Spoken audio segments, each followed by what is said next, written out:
Well, hello guys, welcome back. I woke up not too long ago from probably the worst nightmare I've had in quite some time.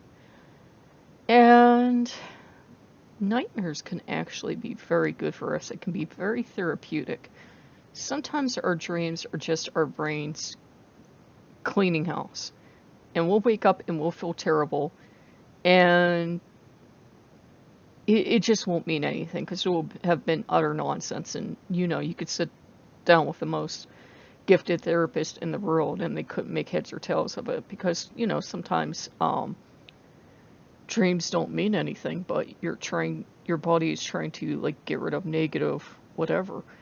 And I knew I had triggered this dream because of what I've been doing on Pinterest. No, I wasn't up to mischief, but because of what I did on Pinterest and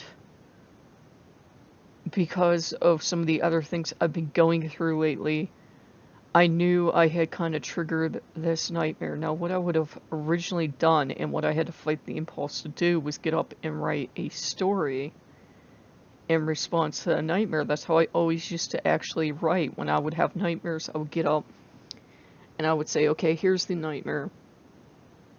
Let's extrapolate from that. And I would write a story, loosely based on the nightmare. And I didn't do that this time because I actually had to fight the urge, and the way I fought the urge was getting a copy of Twilight out. Now I see why people say things about that book, but it was the exact thing I needed because the writing style was edgelord and angsty teen, and it kind of like it drained all the creativity out of me. I'm sorry if that's your favorite novel of all time, but I was like, oh my god, I don't want to become this writer. And I was like, oh no, that's not what I want to do. I don't want to have the angsty teen and the edgelord character and, have all this high drama going on in my life and get sucked back into where I was before. Because I don't know, I do so many recordings over and over. But, I had drug myself. I felt like I drugged myself out of my own grave, and I was like, I'm not going back there and jumping back in. I'm not a psycho. And nightmares can be useful because we can reflect on them. And I know, like, the content in the nightmare was, I saw a character I'd worked on, and I don't know if it happens to other writers, but I will feel remorse because I had as I told you, taken down everything on this character. And I had even gone back through and totally altered anything left connected to this character. So it, in a sense, killed this character. Now, of course, this character's not alive. They're not, thought form Tupla or something. But at the time, it felt wonderful. It felt empowering. It felt, wow, I can do this. I can go in there and, like, shut this down forever.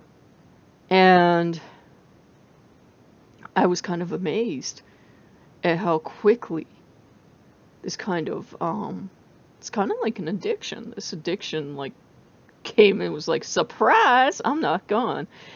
And I could see that if I got up and I wrote the story, I'd kind of be like feeding the addiction. I'd be getting my fix, and I'd be drawn back into this world. And it had always felt like I was early, howling at the moon insane. So I was like, well, we're not going to do that. And the funny thing is, I got up, and in my feed there's Robin Williams, and I'm like, oh, thank the gods, because Robin Williams, I've always loved him as an actor and a comedian, and he always shows up in my life. Seriously, I won't look at Robin Williams stuff for weeks or months, so there's no reason for him to come in my feed, but he'll always show up when I'm having a crisis. It's like, he'll show up on Facebook, or he'll show up on Pinterest, or he'll show up on YouTube. It's just one of those of the blue things. And it was yesterday, it was a clip from Good Will Hunting, and today it's like an interview that I'm watching, and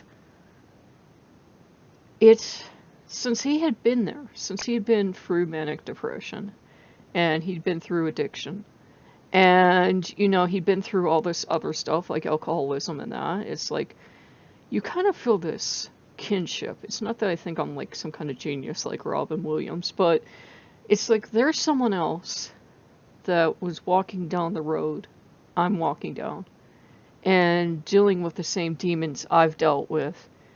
And when you have like manic depression, even though, you know, I was diagnosed with depression, but the doctor would never say it was manic depression, you go through periods where you are high, like Robin Williams, Fosse high, jumping and excited, and you're on. You're on. It's kind of like when I was doing the other channel and I was doing it all the time, it was kind of like that. Like a tap into that manic energy.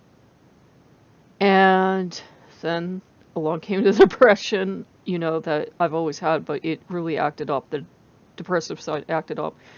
And I took, you know, the medication, which I should have because it saved my life.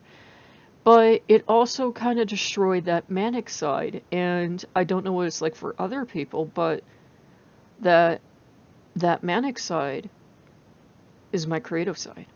That crazy everything in the world is up, up, up, yes, yes, yes side is the creator. That is the writer. And I realize that I've kind of lost that side. I still have creativity, but it's coming from this kind of neutral place. It's not coming from the manic side, because when the manic side takes over, that's when I am putting 60 photos literally on DeviantArt. That's when I'm doing 8 games in a day. That's when I'm doing 4 or 5 videos for you guys, and then doing something else too, because it's like the best drug you've ever been on when the manic side kicks in. But then the depressive side kicks in, and depressive side is not fun. The depressive side is kind of like this landscape. And I kind of did this landscape to kind of appease that, like, I could kind of feel like this nightmare train was going to hit me. I could kind of feel like something was not quite right, and I didn't want to go back to where I was, so I kind of did this piece, and I'm like, you know, appeasing the gods here, kind of.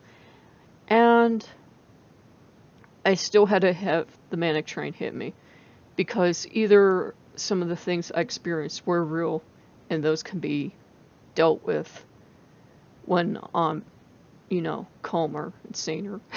But, or they didn't, and it's just like, wow, you are an extremely creative person, because not too many people can manifest things. So,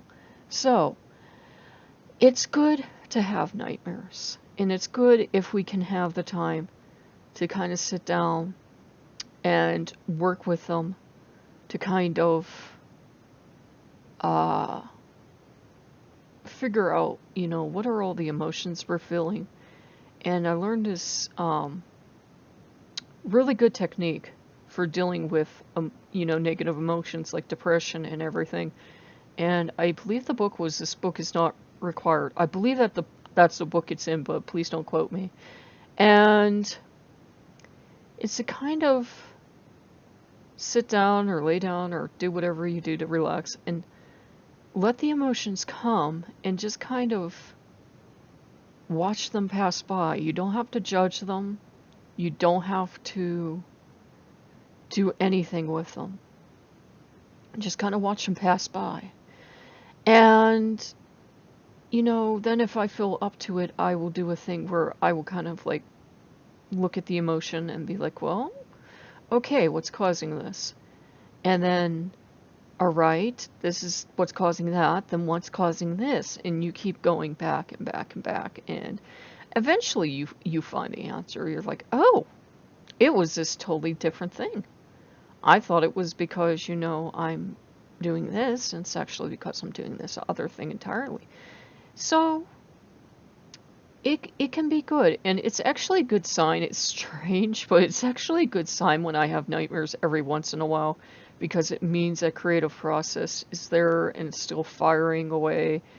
And it was just really unfortunate that had to be, associated with, guilty bad feelings that didn't belong there because, if every writer or artist or photographer or anything had guilt feelings every time we killed a character off or something, we'd all be on heavy medication. But yeah, nightmares can be a blessing.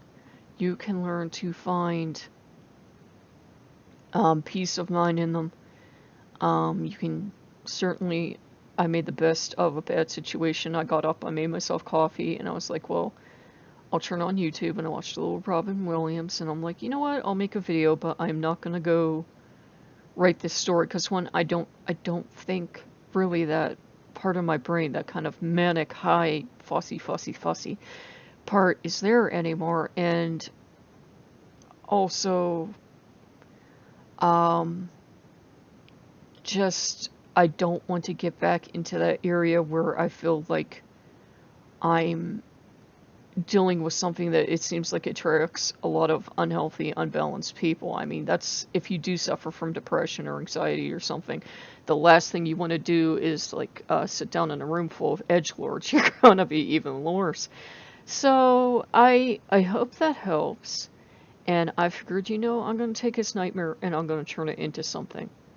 And I'd actually done this photo before the nightmare, but it's kind of emblematic of what it feels like, because the reason for the nightmare, it feels like this kind of like hidden treasure if I could only unlock it. And then I'm like, yeah, that's the manic side talking. The manic side is kind of crazy and would like go into a dark alley looking for secret wisdom or something, because a dark, the manic side rather is, kind of childlike, kind of like overly trusting, kind of bounce off the walls. Nobody can have bad intentions towards me. Where the depressive side is more like, everybody's bad. The depressive side's like, everybody's bad. What's wrong with you?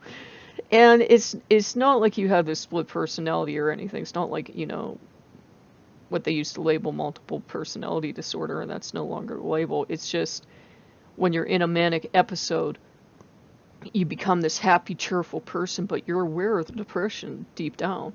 And when you're depressed, you can kind of feel the manic side trying to like jump and dance and do all this other stuff.